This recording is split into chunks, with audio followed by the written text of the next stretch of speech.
Welcome to Smithville Chamber Chatter, coming to you from historic Smithville, Texas. We're here to talk about all things Smithville, including upcoming events, updates and tips for and about local businesses, important news, election updates, and more. Brought to you by the Smithville Area Chamber of Commerce, I'm your host, April Daniels. Welcome to our podcast. Good afternoon, and welcome to the Smithville Chamber Chatter podcast with your host, April Daniels. We are excited to be continuing our podcast series today, sponsored by the Smithville Area Chamber of Commerce and Bluebonnet Electric Cooperative. Our guest today is John Daniels Jr. with Playhouse Smithville. We appreciate John's willingness to answer questions and to keep the people of Smithville informed about all the activities going on at the Playhouse. Good afternoon, John, and thank you for being our guest on the Smithville Chamber Chatter podcast. Hi, April. Hey, everybody. We're married, just in case you didn't know that. And when she said willingness to do this, well, that's a sliding scale. Hi, what would you like to talk about? Thank you. I actually was about to say, in the spirit of full disclosure, John and I are married, but I'm very proud to say that the Playhouse this year celebrated our 10-year anniversary. And the Playhouse itself is the longest-lived current cultural district performing arts venue here in Smithville. So although I certainly have a personal interest, it is also very exciting to me to be able to say to our visitors and our tourism folks that we have a live performance venue right here in Smithville, Texas. Well, I tell you, being in Smithville has been this incredible blessing. When I first started out, I thought maybe we'd do this 3 years. We're in our 10th year, and things are going great because the city turns out, the city's interesting. There's so many people here that are into this kind of thing, and you didn't tell them how long we have been married. Thank you, John. We have been married almost 29 years. Thank you for telling everybody. Now, to get back on track, which is never easy to keep this man focused in, I know our listeners would really like to hear from you today about your thoughts on how COVID-19 has impacted the Playhouse, and what are you thinking of doing in the coming year to continue your performances while maintaining health standards? Well, the COVID-19 impacted us. It was wild because it just shut us down. We couldn't go forward because we have a 50-seat performance space, so it's extremely intimate to begin with. And so we had to take some time off, which kind of ended our truncated our 10th season a little bit. We were about 3 shows out from making it to the finish line. And so we're looking forward to picking up where we left off and then going on with our 11th season. So we have this incredible group of actors, okay, that are about 25 people that are always ready, willing, and able. There's about another 20 who come in and come out, and every show brings new people into our company. And these are the people that really do all the work, and they're extremely brave, and they're ready and willing and raring to go right now. That's really good to hear, and I know I can say on behalf of those actors, they are certainly following face covering guidelines and using hand sanitizer and doing their very best to maintain physical distancing, but at the same time, they, as so many other artists, are ready to get back to work and start entertaining the community. So it's exciting to see that. Well, we had our first rehearsal, and we wore masks. We used hand sanitizer. We only brought in 2 or 3 people at a time. I'm not going to tell you what we're doing just yet until you ask. But I will tell you this: they were all gung-ho. They all did everything. They're, like I said, they're ready. Well, that's fantastic, and I know people are eager to get back out and start doing what they think of as normal things again. And I have heard a big rumor about some summer programming. I hear there's an exciting outdoor spectacle on the horizon. Why don't you tell our viewers and listeners about it? Well, to combat the COVID-19, and we had this idea before, it just really works together. We are going to do Shakespeare in the Park here in Smithville. We're going to do it out at Riverbend Park. We're doing Romeo and Juliet. And we have 24 people in our cast. And right now we're billing it as the first ever No Touch Shakespeare, which is a little tongue-in-cheek. But we're going to do the show out at Riverbend Park. We're going to do 6 performances. This will be the biggest show as far as size is concerned, because our building is only 22 feet wide. Well, our stage will be over 50 feet wide out there under this great pavilion, and we'll be able to put the audience in a social distancing format where they can have picnic tables and be very comfortable, and everybody will be able to see and hear. And we're letting people, well, the show's for free. So you come down.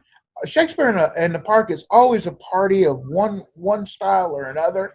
It's a great thing. The whole family can come. Although it is Romeo and Juliet, so there's a little violence, a little, romance, that kind of thing. So there's some things to think about. Anyway, I'm sorry. Can you tell us the dates of the performances?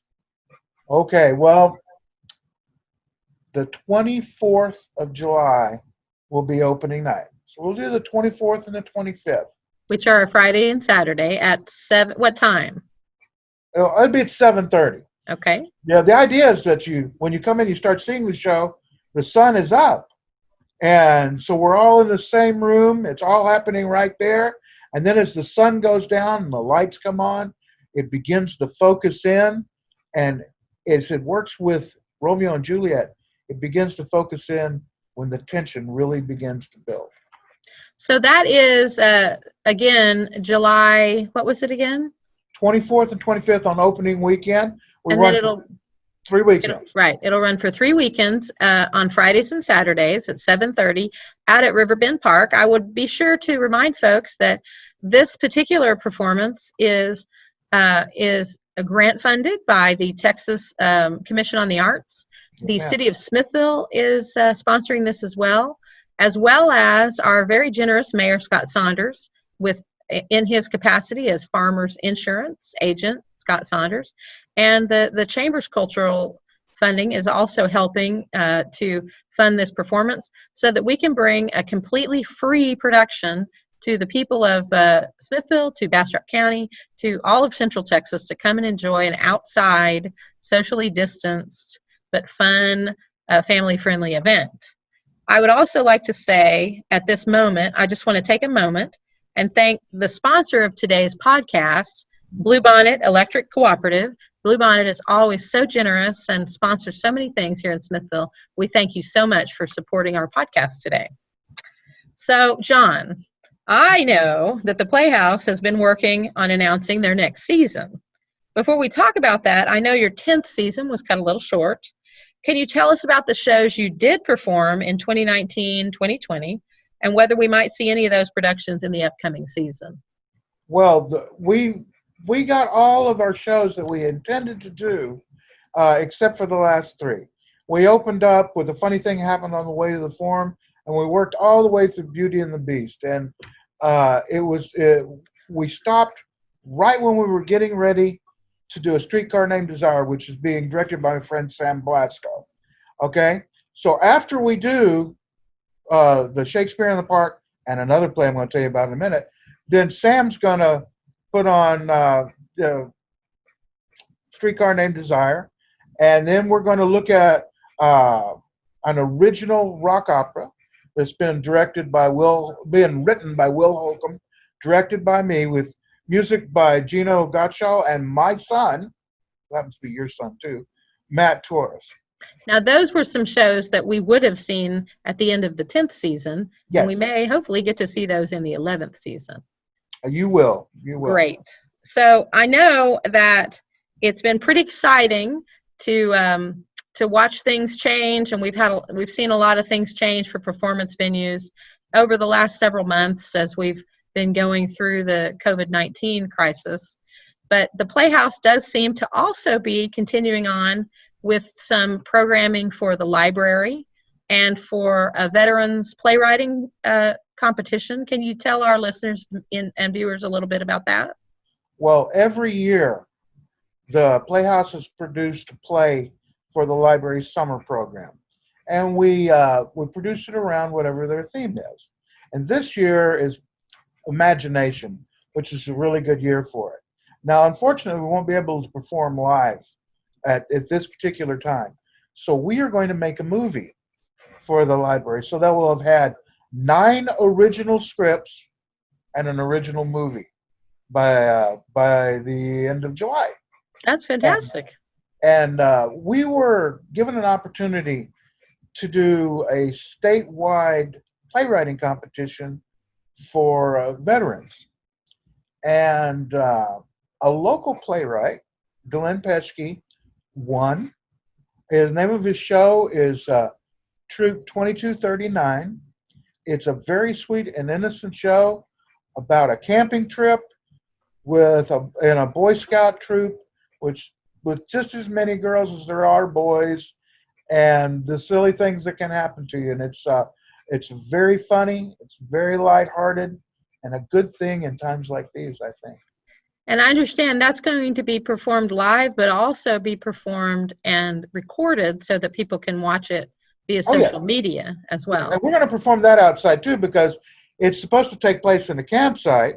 So we're hoping to be able to put it in the downtown park here, the railroad park. Railroad park, Long Park, and that, like I said, that should be a lot of fun. And maybe we get to tour that a little bit.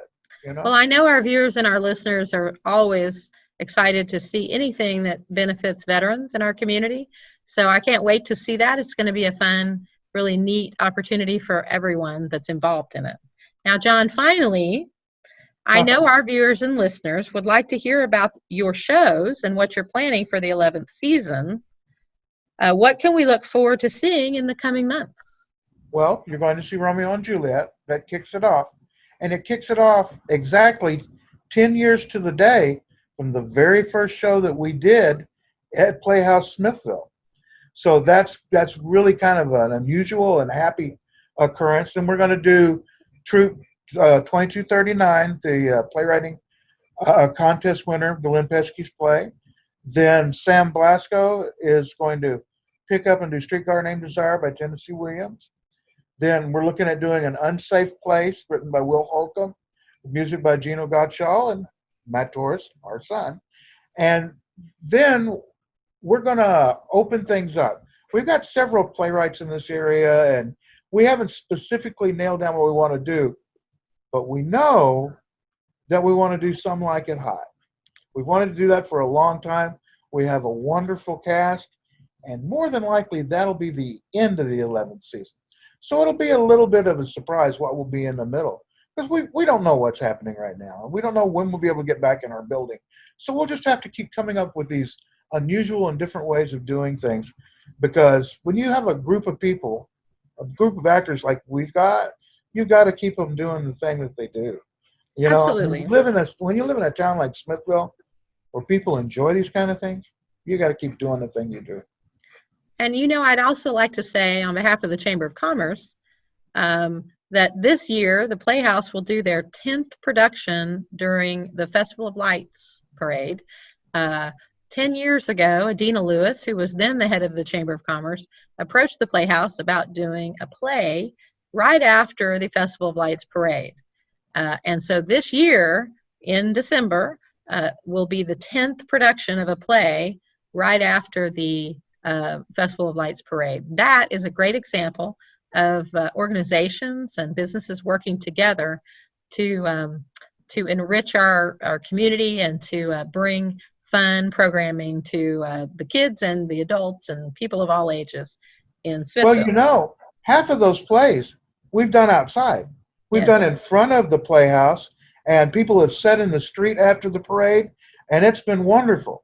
So, you know, weather depending, we may get another opportunity to do that as well. It's always fun. Very possibly. Now, John, I want to thank you for appearing today with us on this episode of the Smithville Chamber Chatter podcast. Thank you so much for stepping in and being willing to do this interview with us today. We invite our listeners to join us on July 15th when our next guest will be Gina Chronis-Bayer, owner of Chevron Smithville. Be sure to join us then, and until then, We'll see you on Main Street. Will you unchain me now? Thank you, Mr. Daniels. Bye-bye, everybody. Thank you for listening to Smithville Chamber Chatter with your host, April Daniels. If you'd like to be a guest, email us at april.daniels@smithvilletx.org. Between now and our next episode, be sure to check out the Chamber's website at www.smithvilletx.org. Until then, we'll see you on Main Street.